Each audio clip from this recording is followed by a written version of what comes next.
দুর্দান্ত স্বাদের পালংয়ের এই রেসিপি একবার বাড়িতে বানিয়ে দেখুন। একবার খেলে বাচ্চা বড় সবাই খেতে চাইবে বারবার। সেই রেসিপিটি আপনাদের সাথে শেয়ার করতে চাই। কাছে দূরে দেশে ও দেশের বাইরে সবাইকে রেসিপিটি দেখার জন্য অনুরোধ রইল।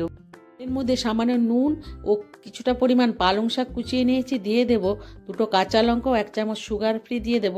আপনারা চাইলে 2-4 দানা চিনি দিয়ে দেবেন। একটু 5 মিনিট সেদ্ধ করে নিয়ে ঠান্ডা জলে ঠান্ডা হতে দেব। কড়াইয়ের মধ্যে কিছুটা পরিমাণ সর্ষের তেল দিয়ে জিরে ফোড়ন দিয়ে দেবো, দিয়ে কুচনো পেঁয়াজ, আদা, রসুন সামান্য কিছুক্ষণ নেড়ে নেব। হালকা গোলাপি হয়ে আসলে 2 টমেটো কুচিয়ে নিয়েছি, 2 টমেটো দিয়ে দেব। একটু নেড়ে চেড়ে নিয়ে সামান্য 2 কাঁচা লঙ্কা দেব ও সামান্য নুন দিয়ে দেব।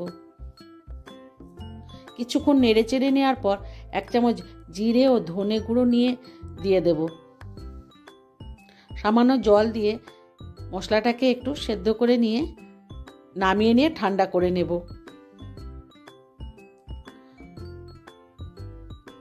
এর ফাঁকে পালং শাকটা ঠান্ডা হয়ে গেছে।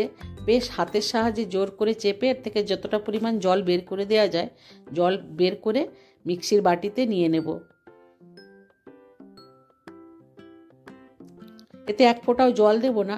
সামান্য পরিমাণ সাদা তেল দিয়ে পালং শাকটাকে বেটে নেব। যারা নতুন বন্ধু আছো ইউটিউব থেকে দেখছো তারা আমার চ্যানেলটিকে সাবস্ক্রাইব করে নিও।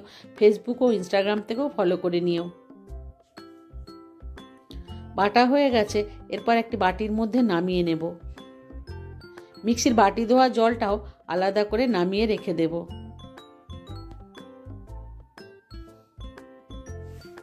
সয়াবিন দিয়ে পালং শাকের এই রেসিপিটি একবার বাড়িতে বানিয়ে খেয়ে দেখো। পনির নেই তো কি হয়েছে, সয়াবিন দিয়ে এই রেসিপিটি দুর্দান্ত স্বাদের হয়। বাড়িতে যদি কাজু ও দই নাও থাকে তাহলেও একবার ট্রাই করে দেখতে পারো।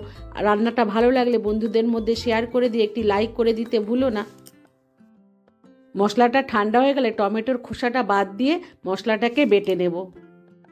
কড়াইতে জল দিয়ে পরিমাণ মতো সামান্য নুন, সামান্য সাদা তেল, 1টা বড় এলাচ, 2 তেজপাতা দিয়ে দেব। জলটা ফুটে উঠলে সয়াবিন দিয়ে বেশ ভালোভাবে সেদ্ধ করে নিয়ে নামিয়ে ঠান্ডা করে বেশ ভালো করে 2-3 বার করে কষলে শুকনো করে নেব। এর ফাঁকে কিছুটা পরিমাণ কাজু ও 2 চামচ টক দই বেটে নেব। কড়াই বসিয়ে পরিমাণ মতো সর্ষের তেল দিয়ে দেব। তেলটা গরম করে নিয়ে সয়াবিনগুলো তেলের মধ্যে দিয়ে হালকা ভেজে নেড়ে চেড়ে নামিয়ে নেব। আবারও কিছুটা পরিমাণ সর্ষের তেল দিয়ে জিরে ও তেজপাতা ফোড়ন দিয়ে দেব। দিয়ে বেটে রাখা মশলা দিয়ে দেব।